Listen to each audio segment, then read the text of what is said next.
Vamos a comenzar la clase de hoy. Bienvenida y bienvenidos a esta ya creo que cuarta semana del curso de estadística. Lo que vamos a recoger hoy día es el material de las cápsulas que fueron subidas durante la última semana. Todo el capítulo correspondiente a test de hipótesis. Pero antes de entrar en materia me gustaría darle algunos avisos y, y hacerle algunas preguntas generales. Bueno, lo primero es que esta es la última clase de cátedra previo al control 1. El control 1 está fechado para la primera semana de vuelta de las vacaciones del 18. Em, Entiendo que cae día jueves, ¿ya? Entonces, después de esta sesión de cátedra, a ustedes les va a quedar la auxiliar del día viernes de esta semana. Y además, fijamos un auxiliar de repaso del control 1 para el día martes de la semana del control. ¿Ok? O sea, 2 días previo a la fecha oficial del control. De esa manera van a poder, digamos, tener al menos 2 instancias donde puedan seguir resolviendo dudas y ejercitar para prepararse para el control. Ahora, respecto a la tarea 1, en la sesión de la mañana, algunas compañeras y compañeros nos pidieron si es que podíamos cambiar la fecha de entrega del control 1, perdón, de la tarea 1. Ante lo cual yo no tengo realmente ningún problema. Eh, de esa manera ustedes podrían utilizar la semana de vacaciones para, para poder perseverar en la tarea, ¿ya? Si es que así lo desean. Digamos, si es que necesitan ese tiempo adicional, no hay ningún problema y probablemente demos el aviso oficial con una nueva fecha final de entrega en la página de curso, ¿ya? Así que de esa manera van a tener una semana más para poder entregar la tarea. La idea es que también puedan utilizar la tarea como un proceso de preparación para el control 1 eh, y de esa manera, digamos, matar dos pájaros de un tiro. Hacer la tarea, que vale puntos para la nota, y al mismo tiempo prepararse para el control, ¿ya? Así que, como les decía anteriormente, vamos a dar un aviso oficial en la página de cursos respecto a cuál va a ser esa nueva fecha de entrega. Probablemente sea el lunes o el martes de la semana del control, ahí vamos a ver. Eso, y también les vamos a dar la fecha exacta. Probablemente la auxiliar de la semana, la auxiliar de repaso de la semana del control, probablemente la hagamos en horario de cátedra. Y eso implica que probablemente haya como un auxiliar para, para la sección 1 de este curso y otro auxiliar para la sección 2, que obviamente van a involucrar los mismos contenidos, ¿ya? Bien, ahora veo algunos que celebran por el chat eh, porque les corrimos el horario de entrega de tarea. Y claro, yo también estaría contento si estuviera en el caso de ustedes, pero eso también significa que van a tener que trabajar durante las vacaciones y no era la idea. Pero bueno, ahí cada uno maneja sus tiempos y verá cómo se adapta. Todo bien en todo caso. Es- Eso, dicho eso, pregunta, ¿alguien tiene una duda? ¿Escucha a alguien que quería preguntar algo? ¿No? ¿O se le quedó prendido el micrófono? Ok, parece que se le había quedado prendido el micrófono. Em, Dicho eso, entonces, quería hacerles dos preguntas adicionales que me parecen importantes para poder tener una idea de cuán avanzados están en la materia, ¿no? Eh, Esta pregunta también se la hice al módulo de la mañana. La primera pregunta es, bueno, si pueden levantar la mano aquellos de ustedes que han visto todas las cápsulas con el material del curso.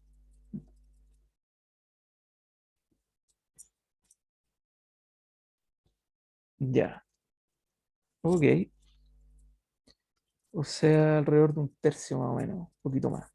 Ya. O sea, significa que hay más o menos como 2 tercios del curso que en el fondo no ha cubierto el material completo.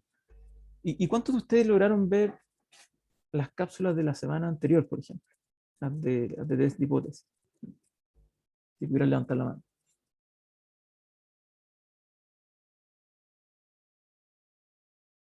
Ok, es más o menos el mismo tercio. Quizá un poquito más. Bueno, eso significa entonces que intuyo que, claro, los que vieron las cápsulas de la semana anterior son los mismos que han venido viendo las cápsulas de toda la semana. O sea, significa que hay una gran proporción del curso que probablemente ha sumado todavía a los contenidos totales del curso.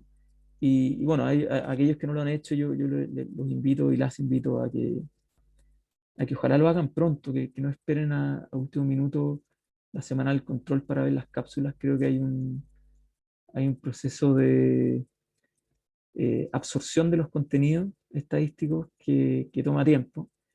Y toma más tiempo quizás que los contenidos de otros cursos porque en general son contenidos nuevos, son conceptos nuevos, a veces difíciles de digerir.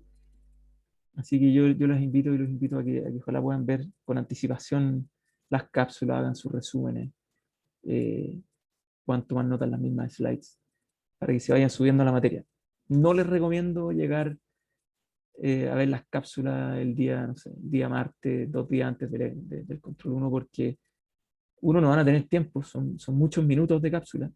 Ya llevamos como 3 horas de cápsula, 4 horas de cápsula, y absorber todos los contenidos les va a tomar tiempo. Hay que poner pausa a las cápsulas, pensar lo que está diciendo el profe, tomar notas, preguntar las dudas y después seguir. Y hay muchos contenidos que están concatenados. Entonces, para entender los contenidos de más adelante, es necesario entender los contenidos de más atrás. Así que eso, les invito a eh, que ahora durante las vacaciones puedan ir haciendo las cápsulas y tomando notas y estudiando. Luis Osvaldo tiene una pregunta. Ah, no, se me quedó la mano levantada de hace un rato, Ah, perdón. Felipe Riquelme dice, al final los controles se pueden hacer a mano en Samsung Notes o similar. Ya esto es algo que estuvimos discutiendo como equipo. Eh, Lamentablemente la respuesta es no, pero también hay una buena razón, que es la siguiente. Resulta que hay evidencia de otros cursos, y también conversando con profesores colegas, que, que este tipo como digamos, de aparatos, en el fondo facilitan mucho como la copia entre los, entre los estudiantes. Esa es la verdad. ¿Ya? Hay temor de que este tipo de aparatos como que aumenten la probabilidad de copia. De hecho, hoy día hay programas que lo que hacen básicamente es como transformar la letra de lo que el otro escribió dentro de la misma tablet. O sea, es súper fácil como incluso modificar la letra a través de un algoritmo. Y obviamente esa no es la idea. O sea, la idea es que no, o sea, uno es que no copian, obviamente, pero los otros tampoco facilitarles que eso suceda, no tentarlos a hacerlo, ¿no? Alguien pregunta por ahí, Valentina Prieto dice si es que aplicará también para la tarea. Sí, también aplica para la tarea.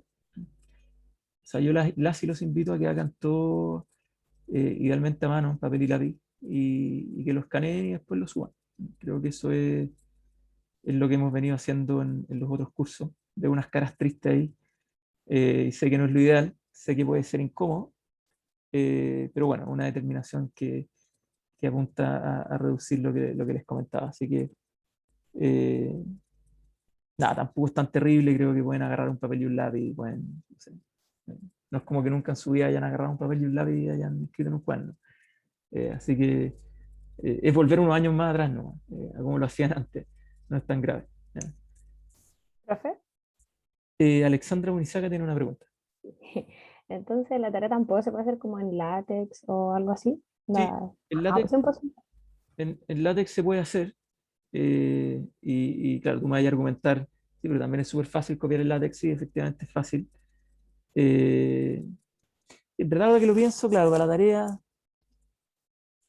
¿verdad? Sí, para la tarea quizás pueden usar el Samsung o el látex. O sea, yo por lo menos no tendría problema para la tarea, Ya, es que, donde además se les invita a ser colaborativos.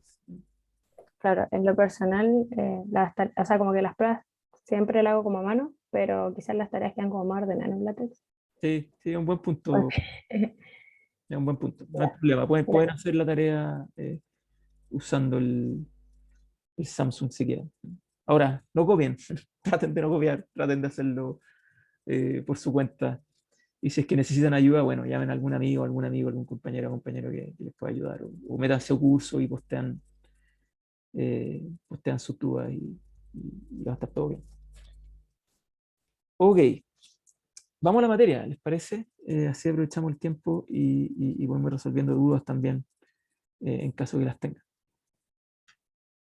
Bien, bueno, lo que vimos esta semana es un capítulo tremendamente relevante, no solamente para la materia de este curso, sino también tomando en consideración la historia de la estadística como disciplina y también tomando en consideración la historia de la ciencia, ¿no? Este es un ejemplo que siempre le doy a los alumnos cuando me toca pasar este capítulo. Que es que si es que ustedes imaginan la historia de la ciencia, no solamente la ciencia estadística, sino que las ciencias sociales, las ciencias médicas, en general cualquier tipo de ciencia, cualquier disciplina, funciona sobre la base de, de construcción de determinadas hipótesis o hipótesis que están en competencia, ¿no? Y que algunas de ellas van sobreviviendo en el tiempo y otras van cayendo, ¿no? Eh, por ejemplo, no sé, al principio se pensaba que la Tierra era el universo, ¿no? Esa era una hipótesis. Eh, Después se pensó que en verdad la Tierra era plana y que era un planeta más que era parte del universo. Y después se pensó que en verdad la Tierra no era plana, sino que en verdad era redonda. Bueno, todo ese conjunto de hipótesis históricos en la comprensión de la Tierra como planeta fue un proceso que duró largos años y que involucró la competencia de distintas hipótesis alternativas, ¿no? En aquellos tiempos no había libertad de expresión eh, y, y- y decir que la Tierra era redonda, bueno, te podía llevar a lo que era, ¿no? Hoy por hoy la ciencia y la libertad de expresión obviamente está mucho más aceptada en las sociedades y en general el mundo científico tiene autonomía para decir y referirse a lo que quiera y como quiera.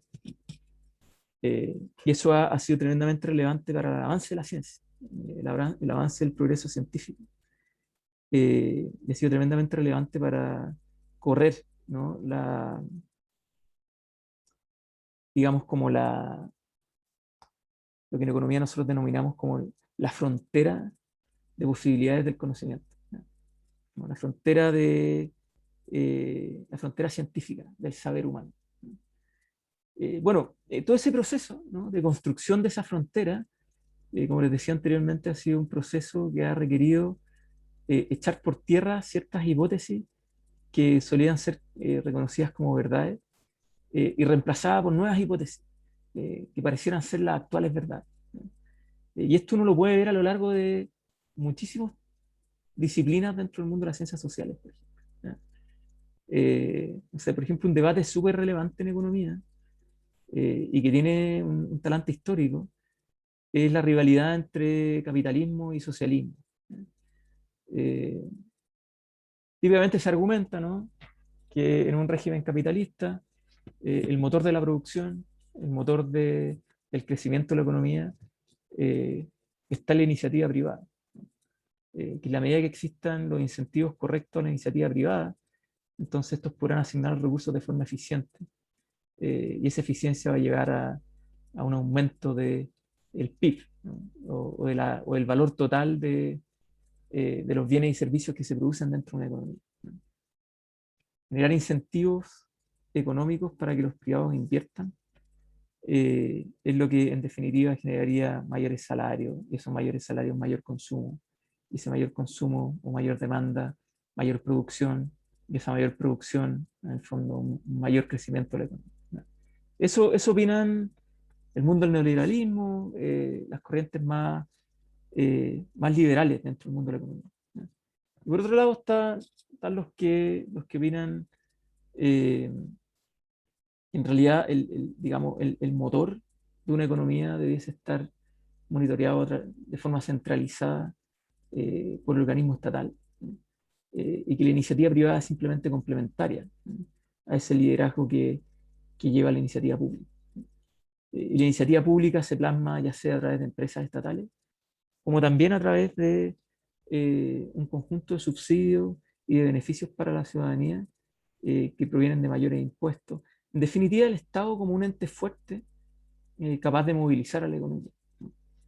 Entonces, estas dos como corrientes de pensamiento económico, ¿no?, se han enfrentado de forma histórica, sobre todo durante el siglo XX, eh, y han llevado en definitiva como a una especie como de competencia entre dos hipótesis, ¿ya? Eh, ¿Cuál de ellas es la correcta? ¿Cuál de ellas es la que en definitiva genera más bienestar? Bueno, eso es materia eh, que se puede testear, ¿no? A partir de los datos. Se puede testear empíricamente, ¿no? Y también hay hechos históricos. No sé, la caída del muro de Berlín, por ejemplo, el año 90, u otros sucesos históricos, la crisis del 29, sucesos históricos que son como hechos de aprendizaje histórico que nos permiten dar ciertas luces respecto de cuál de estas dos hipótesis podría prevalecer, cuál de estos dos sistemas genera mayor estabilidad y mayor progreso para la humanidad, ¿no? Y podría haber una tercera también, ¿no? Una corriente más ambientalista, donde lo que se postula no es el crecimiento de la economía, sino que es un crecimiento sustentable, ¿no? O sea, el indicador de éxito no es cuán grande es la torta, sino más bien cuán sustentable es esa torta sin dañar el medio ambiente, ¿no? Y así muchas otras corrientes, ¿no? O sea, hay muchas hipótesis en competencia respecto de cuál es el sistema que garantiza mayor bienestar para la ciudadanía. Eh, Ahora vamos a los datos. ¿Y qué dicen los datos? Veamos países que han asumido ciertos regímenes, países que han asumido otros regímenes, y veamos cuáles de esos países han logrado generar mayores estándares de bienestar dentro de la población. Y uno podría decir, bueno, profe, es que, no sé, Estados Unidos es una economía sumamente liberal, donde el tamaño del Estado es realmente pequeño en relación a la iniciativa privada. O sea, el mercado domina gran parte de las áreas de la economía. Y sin embargo son el país con el PIB más grande del mundo. Pero, profe, en China tenemos un Estado súper fuerte que básicamente monopoliza el control de la economía, donde la mayoría de las empresas fuertes dentro de la economía están dominadas por el aparato estatal. Sin embargo, son capaces de combinar con iniciativa privada regulada y son una economía sumamente grande y sumamente exitosa. Entonces, ¿cuál de estos dos modelos podría ser el correcto? Quizás ninguno de los dos, quizás ambos, o quizás depende de factores culturales, o quizás depende de otros factores que son endémicos de cada sociedad, ¿no? Y así uno podría, no sé, nombrar el ejemplo de los países nórdicos, que son países con estados de bienestar súper desarrollados, con tasas impositivas que rodean el 40-50% para las empresas, y con estados fuertes que garantizan derechos universales, ¿no? A la educación, a la salud, a la vivienda, etc. O sea, estados que en realidad se parecen mucho más a un estado socialista que otra cosa, y sin embargo tienen índices de bienestar en términos de salud, eh, que son muchísimo mejores que los que tendría Estados Unidos u otras economías liberales del mundo. Entonces, como que uno tiene ejemplos, ¿no?, de lado y lado, ¿no? Ejemplos de éxito de un lado, ejemplos de éxito de otro. Pero al final del día, si uno quisiera como diseñar un test estadístico, una métrica, ¿no?, para poder verificar estadísticamente cuál de estas dos hipótesis es la correcta, bueno, uno podría hacerlo, ¿no? Y para eso utilizamos lo que conocemos como los test de hipótesis. Obviamente, este ejemplo que yo les doy es un ejemplo que se puede replicar para muchas otras dimensiones de la ciencia. La medicina, la historia de la medicina se ha construido, la historia de las ciencias médicas se han construido sobre la base de testeo de hipótesis, ¿no? Testear remedios, testear fármacos, la eficiencia o la eficacia de ciertos fármacos para medicar ciertas enfermedades. Todo eso sobre la base de test de hipótesis, ¿no?, de si tal medicina funciona o no funciona para corregir tal o cual enfermedad, ¿no? Y hay medicinas que en algún momento fueron recomendadas en el curso de la historia que después fueron absolutamente prohibidas, porque se descubrió que no eran las medicinas correctas y en verdad habían otras alternativas que eran mejores o más eficaces. Eh, y así uno lo puede hacer con millones de otras preguntas, de otras hipótesis, ¿no?, en el mundo de las ciencias sociales y las ciencias médicas.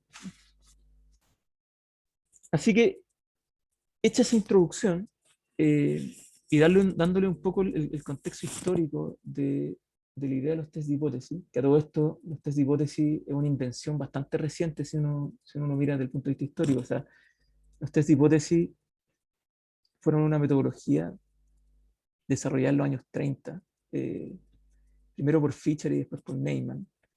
Pero sin embargo, la historia de la ciencia y la idea de hipótesis existía muchísimo antes, ¿no? Lo que pasa es que un método formal para testear hipótesis en términos estadísticos no existía para esa época. O sea, tiene menos de 100 años de historia lo que les voy a contar. Ahora, ¿qué les voy a contar? Vamos a ir haciendo un repaso como lo hemos venido haciendo a lo largo de las sesiones de cátedra anteriores. No vamos a ir repasando lámina por lámina, sino más bien vamos a ir haciendo un repaso general de algunos conceptos clave que yo creo que ustedes deberían dominar para poder, digamos, implementar un test de hipótesis, ¿ya? Y a lo largo de ese proceso de revisión, obviamente si van surgiendo dudas, sería importante que levanten la mano y las vayamos conversando y vayamos reflexionando sobre esos contenidos. ¿Mm? Y al final, si tenemos tiempo, me gustaría darle algún ejemplo práctico de cómo hacer un testeo de hipótesis. Bien, creo que voy a ir al tiro una lámina que me parece que es la más ejemplificadora de lo que vamos a ver. ¿Sí? O sea, ¿qué es lo que es un test de hipótesis? Bueno, básicamente un test de hipótesis es la suposición de una hipótesis nula, que típicamente se denomina H sub 0, ¿ya? Sobre el valor de un determinado parámetro, ¿ya? Parámetro poblacional, por cierto. En este caso, teta. En nuestra hipótesis nula, teta tendría un valor igual a teta sub 0. Este valor teta sub 0 es considerado una constante, ¿ya? Una constante, un escalar, si ustedes quieren. Y al mismo tiempo, un test de hipótesis está compuesto por una hipótesis alternativa, que en el caso de un test de dos colas, es cualquier valor distinto a teta sub 0. ¿Ya? O sea, un test de hipótesis es la confrontación de dos hipótesis, una hipótesis nula y una hipótesis alternativa. Y lo primero que hay que entender de un test de hipótesis es que el único resultado posible después de realizar un test de hipótesis es ya sea rechazar la hipótesis nula o parcialmente aceptarla, ¿no? O no rechazarla, por así decirlo. O sea, hay uno de dos posibles resultados: o se rechaza la hipótesis nula o no se rechaza la hipótesis. No hay un resultado intermedio después de un test de hipótesis. Solamente hay esos dos posibles resultados. ¿Y qué significa rechazar la hipótesis nula? ¿Significa aceptar la hipótesis alternativa? Bueno, no necesariamente. Típicamente vamos a leer un test de la siguiente manera. Si nosotros rechazamos una hipótesis nula, vamos a decir que hay evidencia suficiente para argumentar que la hipótesis nula no es correcta y que probablemente la hipótesis correcta sea la alternativa, ¿no? Pero eso no significa que nosotros vayamos a aceptar en un 100% la hipótesis alternativa. ¿Y por qué hay que tener cuidado con la palabra aceptar? Porque todo el ejercicio de testeo de hipótesis se va a hacer sobre la base de probabilidades.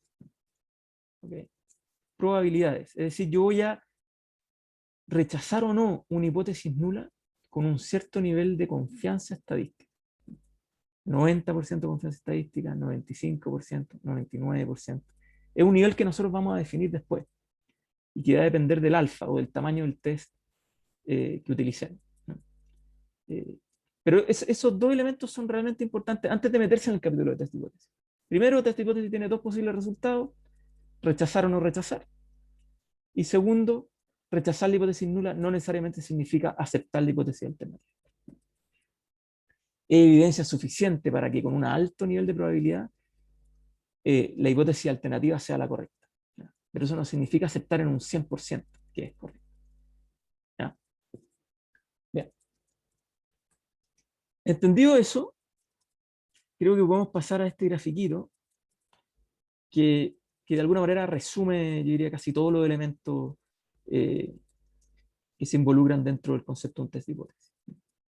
Lo que ustedes ven acá son dos funciones de distribución La primera función de distribución está centrada en mi hipótesis nula, es decir, donde mu o donde teta o cualquiera sea el valor del parámetro igual a un valor sub 0, en este caso mu sub 0. Y mi hipótesis alternativa, que es la curva de la derecha, tiene una distribución que está centrada en mu sub 1. Entonces, lo primero que queremos comparar, o la noción de test de hipótesis es cuánta evidencia estadística tengo para rechazar que el valor verdadero de mi parámetro poblacional es igual a mu sub 0 o es distinto a mu sub 0. Esa es la manera en cómo vamos a plantear la idea de un test estadístico. Y ustedes ven acá una línea al medio que es una línea azul que tiene un valor K. ¿Qué es lo que nos dice ese valor K? Ese valor K lo que nos dice es, nos va a determinar cuál es el tamaño del test estadístico. ¿Ya? Yo típicamente voy a rechazar la hipótesis nula. Voy a rechazar que mu es igual a mu sub 0. Si solo si la muestra de estudio que yo voy a tener en mi mano es una muestra que me arroja valores promedio que están suficientemente distantes del valor mu sub 0. En este caso en particular, suficientemente a la derecha de mu sub 0. O sea, mientras más cercano a mu sub 1 esté, por lógica, más lejano estoy de mu sub 0 y por tanto, más probabilidad hay de que yo rechace mi hipótesis. Entonces, lo que va a definir el valor K es cuál es ese límite dentro de mi distribución de posibles valores bajo la hipótesis nula, ¿no? Que está definida por esta curva acá. ¿Cuál es ese límite de valores para los cuales yo voy a decir, ¿saben qué? Si es que el valor que obtuve está a la derecha de K, bueno, eso entonces significa que es demasiado improbable, ¿no?, que el valor verdadero de mi población sea igual a mu sub 0. Por tanto, ese va a ser el valor crítico o el límite que yo voy a imponer para poder determinar si es que rechazo o no rechazo una hipótesis nula. ¿Se entiende? ¿Dudas hasta ahí? Importante que entiendan lo importante de esta línea azul que ustedes ven aquí en este gráfico. Y lo que vamos a decir es que el área bajo la curva de mi hipótesis nula, que está a la derecha de acá, es decir, todas estas líneas verticales que ustedes ven acá, ¿no?, esta área de acá, es el tamaño de mi test, es mi alfa, ¿no?, el tamaño del test estadístico o la significancia estadística del test. ¿Ya? Eso es lo primero. Lo primero y más importante es determinar cuál es el tamaño, cuál es el nivel de tolerancia, cuál es la significancia estadística que yo le voy a dar a mi test. ¿Ya? Entonces, lo que vamos a decir es que el tamaño de esa área o el tamaño de mi test va a determinar lo que ustedes ven en este circulito, que es un número 1, que es lo que nosotros denominamos el error tipo 1. ¿Ya? ¿Qué es lo que es el error tipo 1? El error tipo 1 es básicamente cuál es la probabilidad de rechazar la hipótesis nula en circunstancias de que no deberíamos haberla rechazado. Es decir, en circunstancias en que el valor verdadero, en la verdad, en el mundo, digamos, si pudiéramos observar la población completa, ¿no?, la hipótesis nula es la verdadera. Efectivamente, el parámetro poblacional era mu sub 0, sin embargo, nosotros la rechazamos. ¿Ya? O sea, este tamaño del test, que típicamente nosotros asumimos como un 5%, en términos convencionales en el mundo estadístico nosotros decimos alfa igual 0.05. ¿Ya?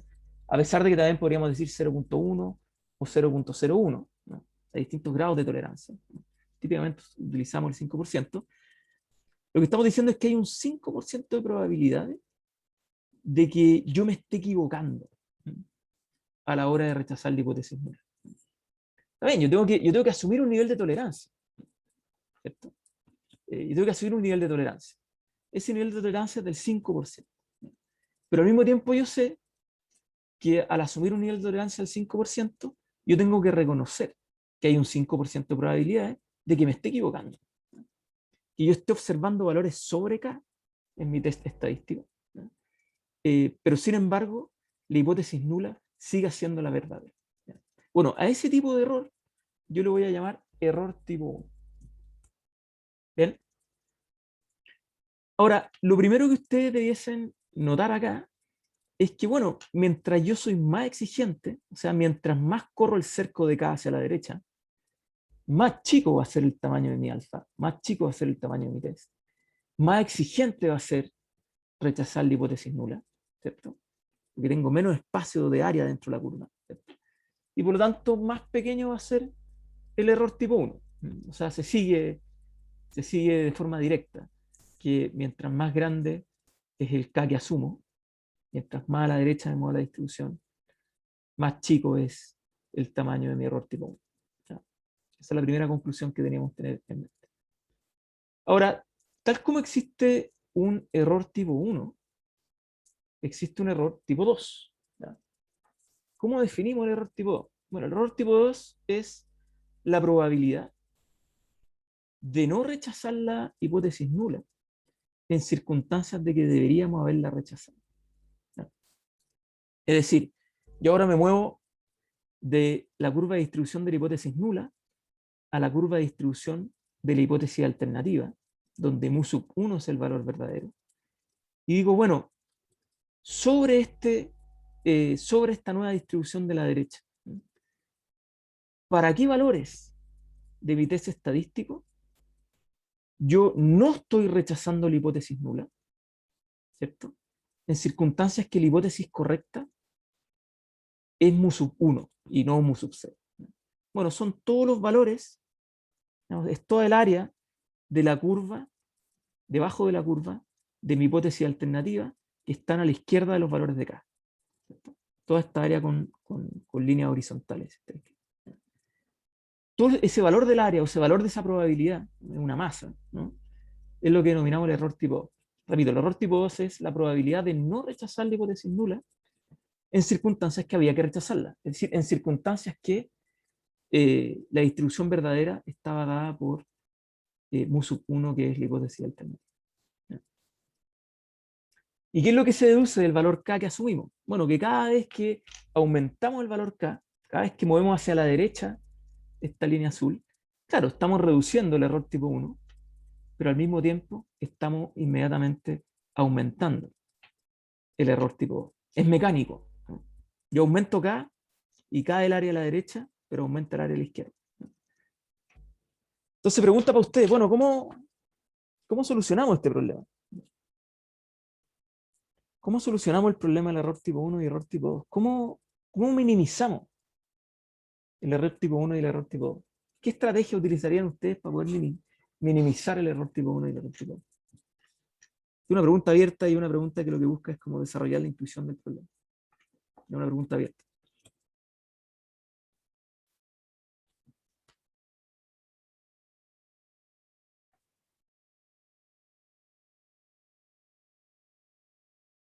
No hay opiniones al respecto. ¿No hay alguna intuición, alguna idea?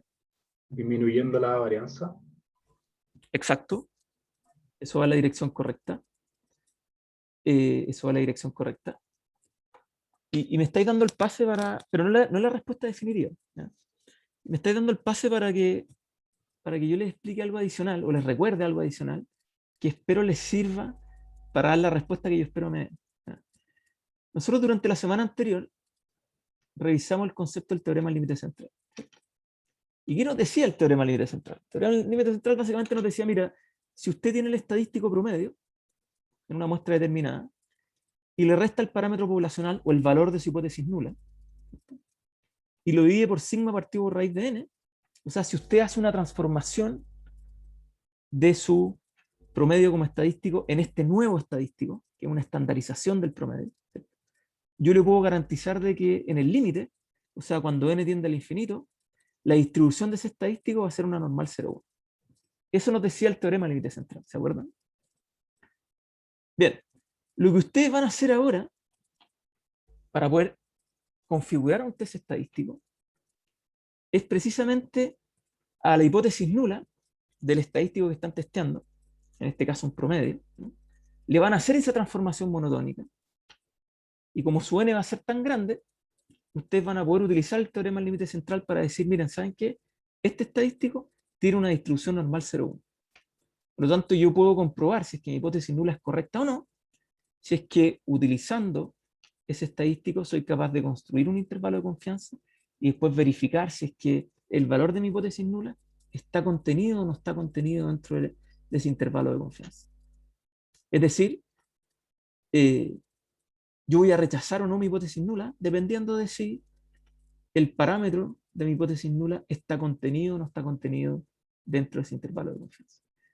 Pero todo eso lo voy a poder hacer, ¿no? Porque estoy asumiendo el teorema del límite central. ¿No? Porque estoy pudiendo hacer esa transformación monodómica, porque sé cuál es la distribución poblacional de esa estadística. ¿Cierto? Ahora, como yo sé que la distribución poblacional de ese estadístico promedio es una normal, ¿cierto? Yo entonces sé cuál es la varianza de un parámetro que se distribuye normal. De hecho, yo sé cuál es la varianza del promedio que se distribuye normal. Es la varianza, sigma cuadrado, partido por n. Por tanto, ¿qué necesito para poder reducir el error tipo 1 y el error tipo 2? En rigor, ¿qué es lo que necesito?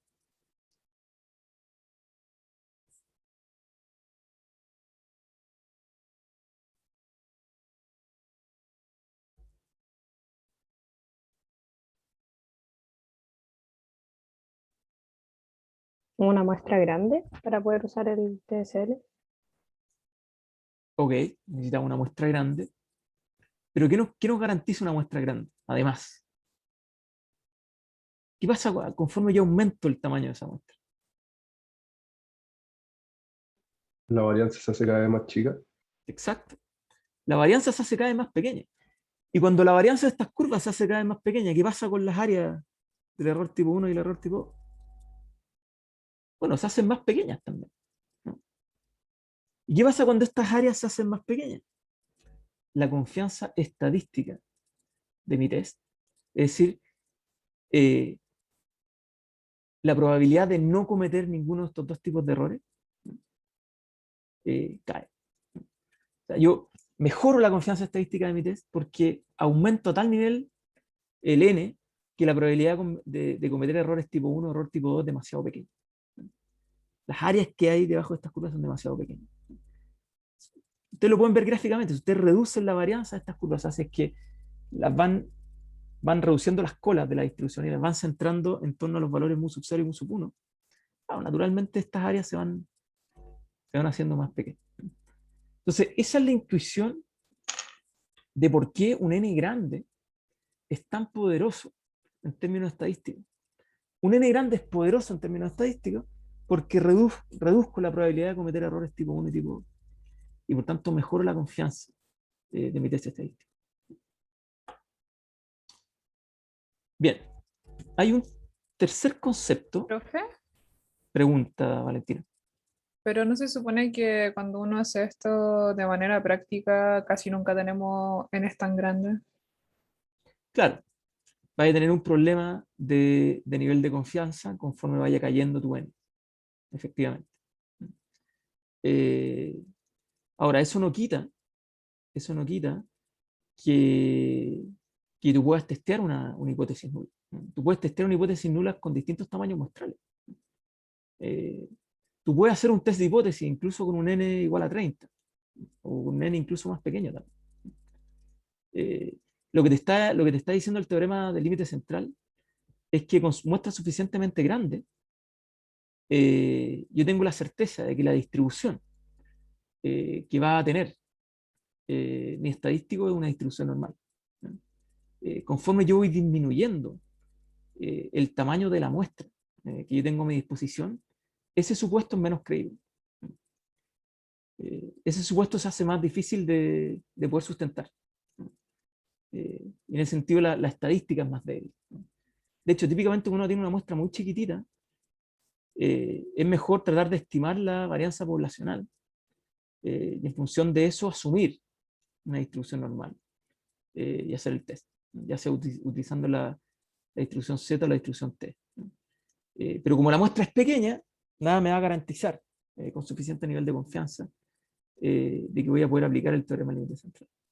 Y esa naturalmente es una restricción de las muestras más pequeñas, tener menor nivel de confianza en el test que estoy implementando. Pero eso no significa que no pueda implementarlo, ¿no? Lo que cae es la confianza. Conforme se reduce el n, estas varianzas de estas distribuciones se hacen más grandes. Y por tanto el nivel de confianza estadística para poder testear una hipótesis nula es mucho menor. Y mientras menor sea el nivel de confianza estadística que tengo a mi disposición, bueno, menos creíble es el resultado de mi test. No sé si clarifico tu duda. Sí, gracias. Perfecto. Hay un concepto similar, que es el concepto de poder estadístico. ¿Qué es lo que es el poder estadístico? El error tipo 1, nosotros típicamente lo definimos como alfa, como el tamaño del test. Y siempre viene predefinido antes de testear la hipótesis. O sea, yo voy a testear la hipótesis al 90% de nivel de confianza, al 95% o al 99%. Yo lo predetermino. Si es que al 90, entonces mi alfa vale 0.1. Si al 95, mi alfa vale 0.05. Si al 99, mi alfa vale 0.01. Ahora, el poder estadístico de mi test, perdón, eso es la significancia estadística. El poder estadístico de mi test viene definido como la probabilidad de rechazar la hipótesis nula, cuando en realidad la hipótesis alternativa es la correcta. Es decir, es la probabilidad de que, dado el tamaño de mi muestra, yo pueda rechazar bien la hipótesis. Mientras más el poder estadístico de mi muestra, mayor probabilidad hay de que yo efectivamente pueda rechazar la hipótesis. Y la idea de poder está inversamente relacionada con la idea de error tipo 2. O sea, yo aumento mi poder, el poder estadístico de mi test, en la medida en que reduzco la probabilidad de no rechazar la hipótesis nula en circunstancias que la hipótesis alternativa es la verdadera o es la correcta. Conforme yo reduzco esa probabilidad, yo inmediatamente estoy aumentando el poder estadístico de mi test. Típicamente el error tipo 2 se lo denomina beta. ¿Okay? Por tanto, el poder estadístico típicamente lo definimos como 1 menos beta. Entonces, aquí ya tenemos varios conceptos, digamos, que están unos relacionados con otros, ¿no? Uno, el error tipo 1, que es el tamaño de mi test, el alfa. Otra cosa, el error tipo 2, que es el beta, ¿cierto? Y otra cosa es el poder estadístico, que es el 1 menos beta. Esos tres conceptos siempre van relacionados y están inversamente relacionados. Aumento uno y cae el otro. Mecánica. Bien, ahora me gustaría pasar a discutir con usted o repasar con usted el concepto de p-valor. ¿Qué es lo que es el p-valor? Bueno, en términos formales, el p-valor es lo que ustedes leen acá.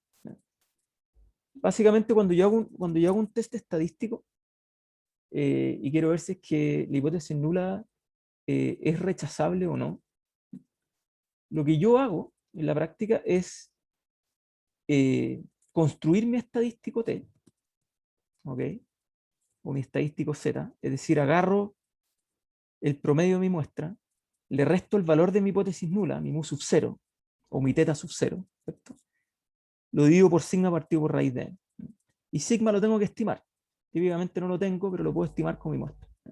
Y todo eso lo divido por raíz de n, y yo conozco n, ¿cierto? Eso es como yo operacionalmente construyo mi test T, ¿no? O mi test Z. Y ese valor me da un valor T. ¿Okay? En un test de 2 colas, lo que yo hago es verificar si es que el valor absoluto de ese test T es mayor o no al valor absoluto del test T crítico, o el valor T crítico, o el valor T de tabla. ¿Okay? ¿Y qué es lo que es el valor T de tabla? El valor T de tabla típicamente es un valor crítico que ustedes van a observar en la tabla de distribución que ustedes asuman para evaluar el test. ¿Ya? Y les voy a dar un ejemplo más tarde donde vamos a poder ver en detalle cómo leer esa tabla. Bueno, lo que te dice el p-valor es cuál es la probabilidad de que el valor de tu test sea mayor al valor crítico del t de tabla. Y que no dice otra cosa que la probabilidad de que tú no rechaces la hipótesis nula. Eso es lo que dice el p-valor. El p-valor es la probabilidad de no rechazar la hipótesis nula. Entonces, en un test, en una distribución, como las que vemos en esta imagen, si es que el valor del test, no sé, cae en esta rayita de acá, el p-valor representa el área que está a la derecha de ese valor del test. Vendría a ser esa área chiquitita. Entonces, mientras más chico el p-valor, más razones tengo para rechazar la hipótesis nula. Y toda vez que el p-valor sea menor al valor de mi test estadístico, al valor de la significancia de mi test estadístico, por ejemplo, un alfa de 0,05, o un alfa de 0,1, o un alfa de 0,01, cada vez que el valor de mi p-valor sea menor al tamaño del test que yo asumo, yo inmediatamente sé que estoy rechazando la hipótesis. ¿Ok? Entonces, típicamente la utilidad que tiene el p-valor es que nos permite saltarnos, tener que construir un intervalo de confianza y después, una vez que ya construí el intervalo de confianza, verificar si es que el valor de mi hipótesis nula está o no está contenido entre un intervalo de confianza. O sea, es como un atajo. ¿Ya? El p-valor es como un atajo para poder testear una hipótesis nula. ¿Ya? Y me gustaría que ahora, ojalá pudiéramos ver un ejemplo concreto eh, para que ustedes se hagan una idea de cómo aprender a leer una tabla T o una tabla Z, y de esa manera cómo utilizar esa información para poder hacer un test de hipótesis nula. ¿No? Sepa eso, vamos a ir a un ejemplo de una tarea de algún semestre anterior, no sé cuál. Y les voy a leer el ejemplo. Vamos a construir un intervalo de confianza y después vamos a testear la hipótesis nula en función de ese intervalo de confianza. Y durante el proceso de resolución del ejercicio les voy a explicar cómo leer una tabla T, cómo leer una tabla Z. Bien, el ejercicio dice así. De acuerdo con esto, esto es un ejemplo absolutamente trivial. No tiene que ver con algún fenómeno importante a nivel de política pública. ¿Ya? Es simplemente un ejercicio que les va a ayudar a entender a ustedes cómo es la mecánica para hacer un test de hipótesis. Entonces el ejercicio dice así, dice, de acuerdo con la Asociación Nacional de Atletas Universitarios, abre comillas, los atletas de las principales universidades se graduaron en general al mismo ritmo que otros estudiantes. La encuesta incluía estudiantes que habían ingresado a la universidad justo antes de que se pusiera en práctica la proposición 48 de la asociación, que lo que decía era que los atletas deben mantener un promedio de calificación igual o mayor a 4 en una escala de 0 a 7. Entonces, supongamos que hay una nueva encuesta que se le aplica a 800 atletas estudiantes dentro de la universidad. Y esa encuesta lo que indica es que del total de 800 se graduaron 568, es decir, un 71%. Entonces, lo primero que te dice este ejercicio es determina un intervalo de confianza al 90% para esa proporción, ¿ya? P, que es la proporción de atletas universitarios que se gradúan. Si yo quiero saber en base a este valor P estimado, que es un 71%, 568 dividido en 800, ¿cuál podría ser el intervalo de confianza al 90% de esa estadística? ¿No? ¿Cómo se construye un intervalo de confianza por una variable aleatoria, en este caso P? Bueno, eso lo vimos en la sesión anterior, ¿no? Es P más menos el valor Z crítico de mi tabla, ¿no? En este caso asumo el valor Z, podría asumir también el valor T, o sea, en vez de una normal estándar, asumir una T-student, y eso lo puedo hacer porque el número 800 es un número tan grande, ¿no? Que yo sé que en el límite la función de distribución T-student converge a una normal 0,1, o sea, converge a una función Z.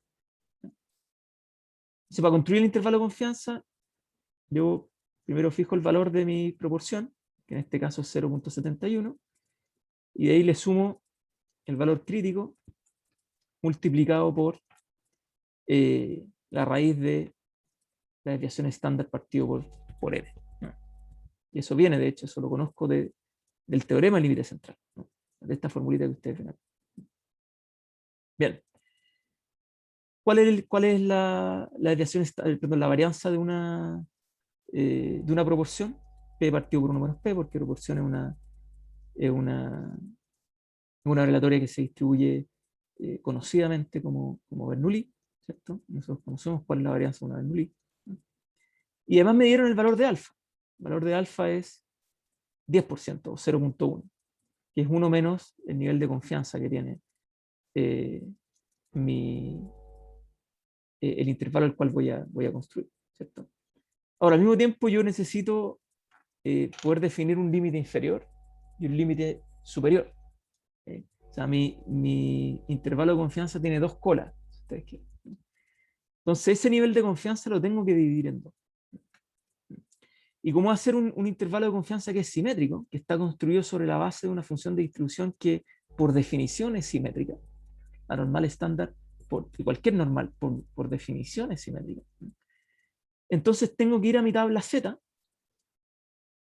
y construir límites inferiores y superiores sobre el mismo eje a la izquierda y el mismo eje a la derecha de mi función de distribución Z. En este caso es el límite 0.05, el percentil, si ustedes quieren, 0.05 la distribución, y el percentil 0.95 de la distribución, que es el que está hacia la derecha, con valores positivos de Z. ¿cierto? Y ese valor en particular es un valor equivalente a 1.64. Entonces vamos a la tabla Z, para ayudarles y enseñarles a poder encontrar ese valor 1.64. Si yo voy a la tabla de acá, lo que tengo es en esta primera columna los valores decimales de X, ¿okay? O todos los posibles valores que pueden haber dentro de esta distribución normal. Si se fijan, esta es una distribución normal Z que es simétrica, o sea, tiene los mismos valores que están a la izquierda y a la derecha de la distribución, son exactamente igual, el total del área a la derecha de mu exactamente igual al total del área a la izquierda de mu. ¿cierto? Entonces, los valores de X, los valores de mu, perdón, hacia la derecha de la distribución pueden ir de 3.009, ¿ok? A menos 3.09. Los mismos valores que ustedes están observando hacia la derecha de la distribución son exactamente iguales en el lado negativo de la distribución. Y como una distribución normal que está centrada en 0 y con varianza igual a 1, tengo valores positivos a la derecha de 0 y valores negativos a la derecha de 0. Entonces, lo que estamos viendo en esta tabla son los valores positivos a la derecha de 0. Por eso que pueden ir entre 0, 0.00 con la combinación de estos primeros dos valores de el primer valor de la fila y el primer valor de la columna, y el mayor valor posible, que es 3.009, ¿okay? Que es la combinación de la última fila de esta primera columna y el último elemento, digamos, el primer elemento de la última columna de esta tabla. Es el valor máximo hacia la derecha de la distribución. Y si ustedes se fijan, todos los valores intermedios, ¿no? Es la combinación de los valores de esta columna y esta fila. Y cada uno de esos valores, ¿no? Tiene una distribución acumulada, que son los valores que ustedes van a ver dentro de la tabla. Entonces, por ejemplo, la probabilidad de observar valores mayores a 0.99, o sea, casi 1, es igual a 0.1611. O sea, valores mayores a 0.99 tienen una probabilidad de ser observados de 16% en una curva normal estándar como esta. Ahora, ¿cuál es el límite que a mí me interesa para poder construir el test estadístico de la tarea? En la tarea a mí me dijeron, necesitamos construir un intervalo al 90% a nivel de confianza. Es decir, que el límite superior y el límite inferior de mi intervalo de confianza esté definido por el 5% de la cola superior y el 5% de la cola inferior. ¿Cómo leo eso en mi tabla? Bueno, el 5% de mi cola inferior tiene que estar dado por la probabilidad de observar valores a la derecha de CK igual a un 5%. Entonces yo tengo que buscar el valor 5% de esta tabla. Y de hecho el valor 5% de esta tabla está dado por la combinación 1.6 con 0.04. Es decir, el valor crítico 1.64. Así es como se llega al valor crítico 1.64 que ustedes luego utilizan dentro de la fórmula del intervalo de confianza para construir el intervalo de confianza. Si yo quisiera hacer el mismo ejercicio para un intervalo de confianza del 95%, bueno, eso significa que yo estoy construyendo un intervalo sobre la base de un límite a la izquierda que me deja un 2.5% de la distribución y un límite a la izquierda de la distribución que me deja un 2.5% de la distribución. Es decir, tengo que ir a la misma tabla y buscar el valor z, ¿no? O la combinación de una columna y una fila, tal que hay un 2.5% de probabilidades de observar valores a la derecha de ese valor en particular, ¿no? Y como yo sé que esta es una distribución simétrica, puedo asumir exactamente el mismo valor crítico para la izquierda de mi distribución, ¿cierto? Entonces, ¿dónde está el 0.025? Está acá. Eso representa el 2.5% de mi distribución, y esa combinación es igual al valor 1.96. O sea, en términos críticos, lo que me está diciendo esto es que observar valores mayores a 1.96 dentro de una distribución normal estándar tiene un 2.5% de probabilidad. Observar valores menores a menos 1.96, es decir, a la izquierda de la distribución, tiene un 2.5% de probabilidad. Eso es lo que me está diciendo básicamente esta tabla, ¿no? De nuevo, podemos decir eso porque la tabla es simétrica. Entonces yo encontrando los valores, el valor crítico a la derecha de la distribución, automáticamente me permite encontrar el valor crítico a la izquierda de la distribución. Exactamente el mismo en cada caso. Entonces, bueno, teniendo todos esos valores, yo puedo simplemente reemplazar los valores y construir mi intervalo de confianza, que es el que ustedes ven acá. ¿Y cuál es la gracia de haber construido mi intervalo de confianza? Que yo puedo testear cualquier hipótesis de valores posibles para mi proporción P. Por ejemplo, si mi hipótesis nula es que, no sé, el 80% de la gente de los atletas universitarios se va a graduar a final de año, es cosa de ir a ver si es que 0.8 está contenido o no está contenido entre este intervalo de confianza. Y dado que no está contenido entre ese intervalo de confianza, entonces puedo asegurar que mi hipótesis nula no es correcta y la rechazo, ¿ya? ¿La rechazo a qué nivel de confianza? A un 90% de nivel de confianza. ¿Qué pasa si es que yo hubiese utilizado un 95% de nivel de confianza? Bueno, probablemente este intervalo sería más largo, admitiría valores más grandes hacia el límite superior y más pequeños hacia el límite inferior. ¿Llegaríamos a 0.8? ¿Sí o no? Bueno, es un ejercicio matemático. Tienen que meter los valores dentro de la fórmula y ver si es que se les da o no se les da. En este caso en particular, se le estaba preguntando si es que el valor P igual 0.51, o sea, la hipótesis nula de que un 51% de los atletas se graduaba o no,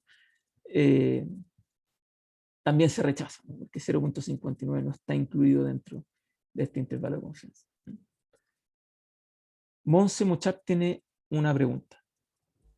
Sí, es que en la fórmula que nos dio como en clases del intervalo de confianza, el Z era como Z, como subíndice 1 menos alfa medio, y aquí como que usó el alfa medio nomás, entonces como que eso A me veces, confunde un poco. a veces se los van a presentar como Z de 1 menos alfa medio para decirles que es el tamaño del intervalo de confianza, ¿okay? O el nivel de confianza de tu tesis estadístico, ¿ya?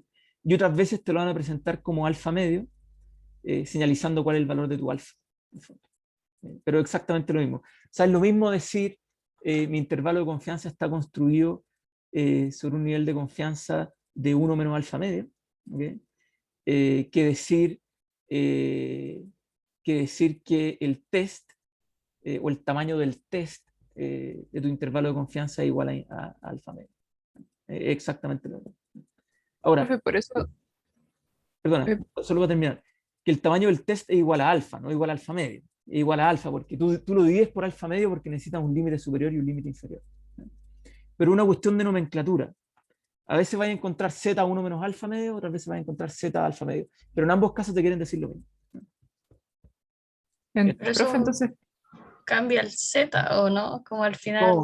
No cambia el z. No cambia el z. Es una convención de la nomenclatura estadística. No cambia el z.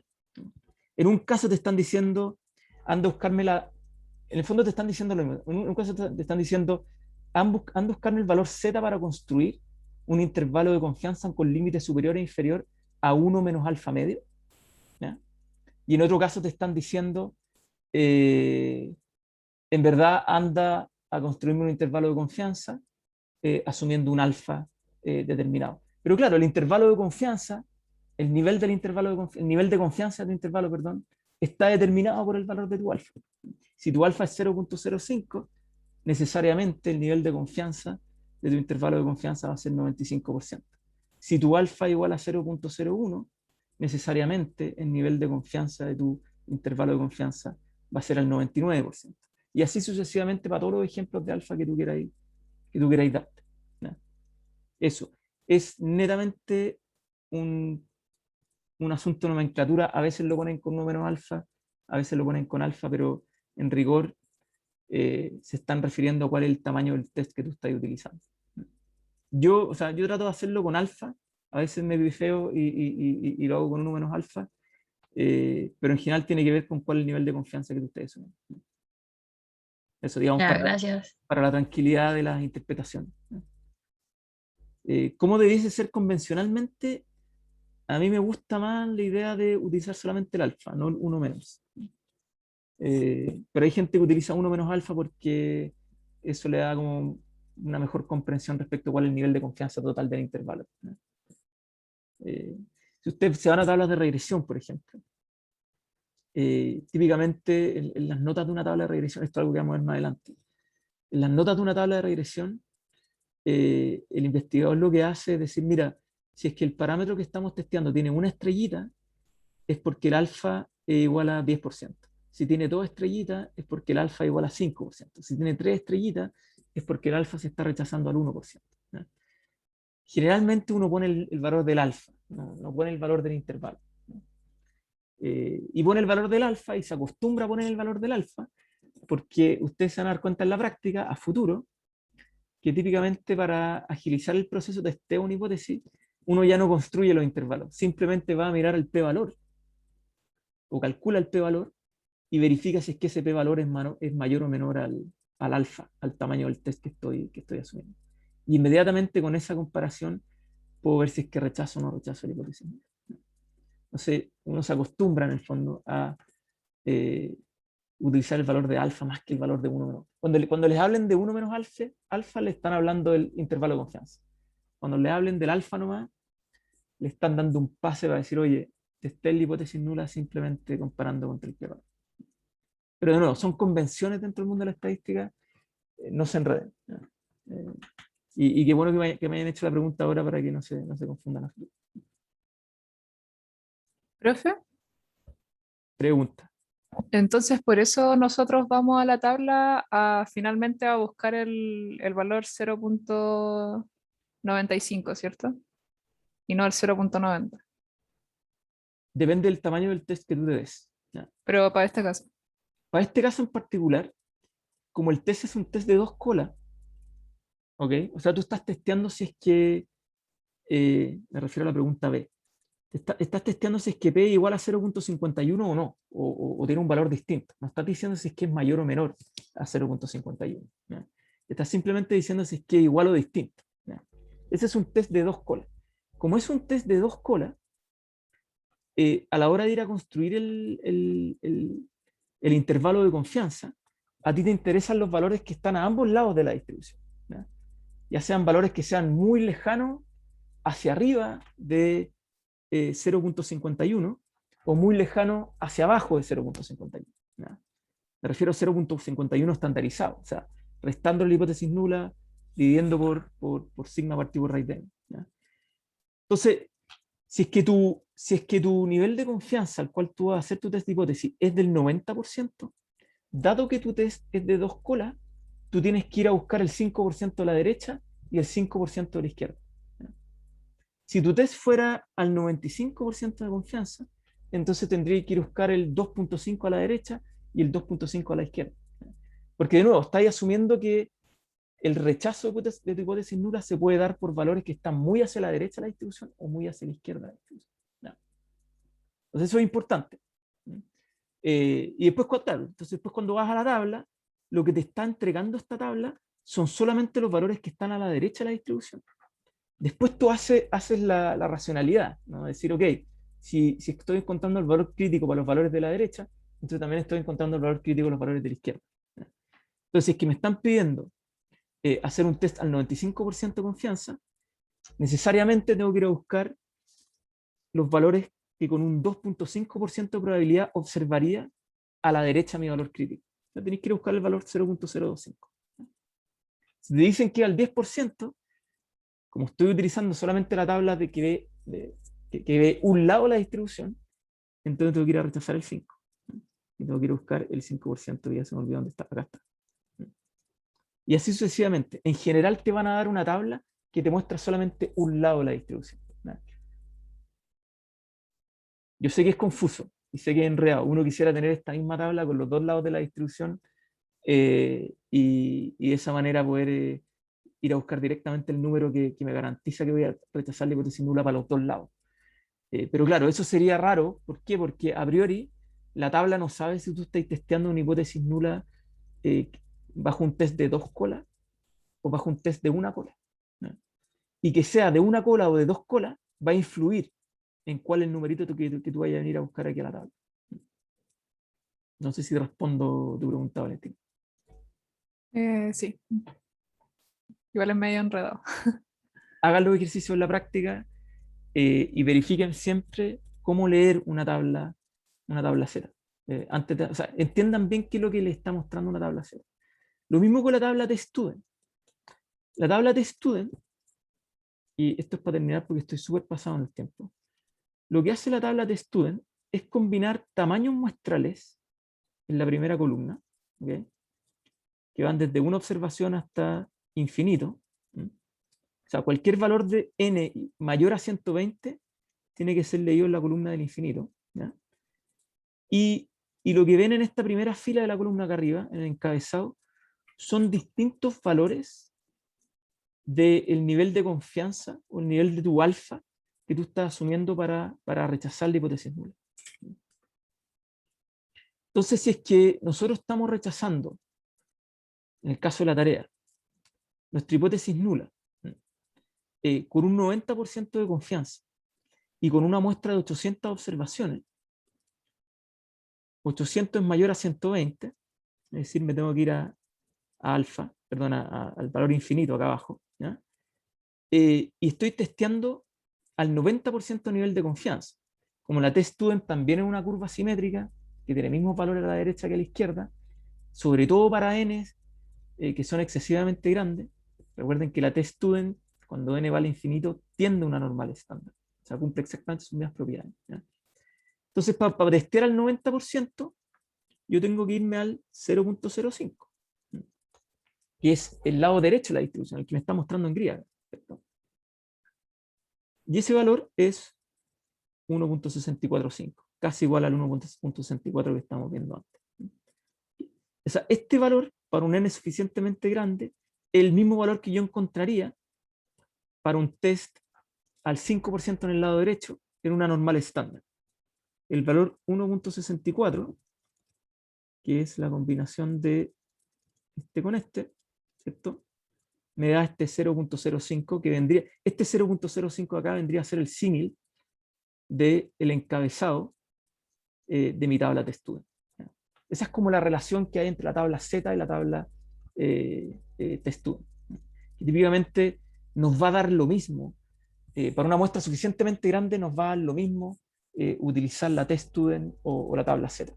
Porque de nuevo, Por teorema límite central, ambas distribuciones tienden a una normal. Así que si ustedes son libres de poder utilizar ambas distribuciones cuando n es suficientemente grande. Cuando n es cuando es relativamente chico, menor a 100, 80 por ahí, típicamente lo que se recomienda es utilizar una test-student, porque una test-student tiene mejor comportamiento en las colas de la distribución. Es como un poquito más achatada. Y eso admite como menores probabilidad de error tipo 1 y error tipo 2. Pero en la práctica los ejemplos que nosotros les vamos a dar típicamente tienen observaciones mayores a 100. Y por tanto va a ser, a no ser que se los digan explícitamente en la prueba, va a dar lo mismo si es que utilizan una tabla T o una tabla Z. En general deben llegar a las mismas conclusiones respecto a rechazar o no rechazar la hipótesis. Bien. Algo que me gustaría mencionarles antes de terminar esta cátedra es que los test de hipótesis se pueden utilizar no solamente para testear la hipótesis nula de si un determinado parámetro, perdón, de si una determinada variable aleatoria es igual o no a un parámetro, ¿no? Yo también podría querer testear la hipótesis nula de si es que el promedio de una población es igual al promedio de otra. Y para eso agarro una muestra de una población, agarro una muestra de otra población y comparo sus promedios. También puedo construir un test estadístico para eso. O lo mismo con las varianzas, o lo mismo con las proporciones entre dos poblaciones. ¿Ya? O sea, la multiplicidad de usos que tienen los test de hipótesis para hacer inferencias estadísticas son infinitos. Uno siempre puede utilizar la formulación de un test de hipótesis para comparar ya sea una variable aleatoria contra una constante o los valores que me arrojan dos muestras distintas. Y es importante que visualicen la utilidad de los test de hipótesis con esa perspectiva.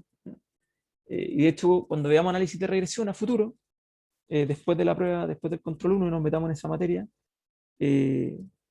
casi siempre lo que van a estar haciendo en el fondo es, más que verificar si es que una población determinada se comporta con una determinada media o no, más que chequear esa nula, ¿no? Lo que van a hacer es como chequear si es que, por ejemplo, un programa social determinado mejoró o no mejoró las condiciones de bienestar de sus beneficiarios. Y para eso va a querer comparar el promedio de un indicador para los beneficiarios versus el promedio de ese mismo indicador para una población de no beneficiarios. Y comparar si es que esos dos promedios son estadísticamente iguales o no. Si son iguales, no rechazamos la hipótesis nula. Si no son iguales, es decir, si son estadísticamente distintos, rechazamos la hipótesis nula. Esa es la lógica que vamos a ir aplicando a lo largo del curso en el uso del test de hipótesis.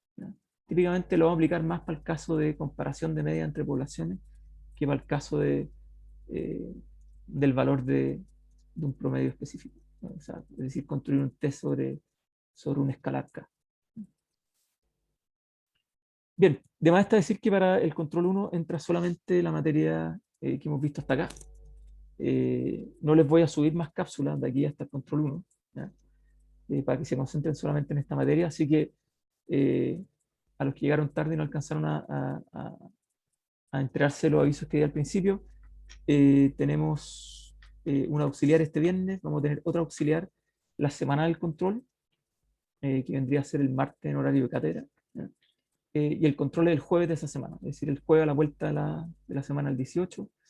Lo mismo con la entrega de la tarea 1, les vamos a dar una pequeña extensión para que puedan utilizar el tiempo del 18 para poder avanzar en la tarea de aquellos que vayan un poquito más atrás. Así que eso, nos vemos el día del control y mucha suerte, disfruten sus vacaciones, aprovechen de descansar y vayan al auxiliar de este viernes, se los recomiendo. Eso. Chao, profe. Chao, profe, Gracias. gracias. Que esté bien. Chao, profe, gracias. Chao, profe. profe. Chao, profe. Hasta luego. Gracias a usted.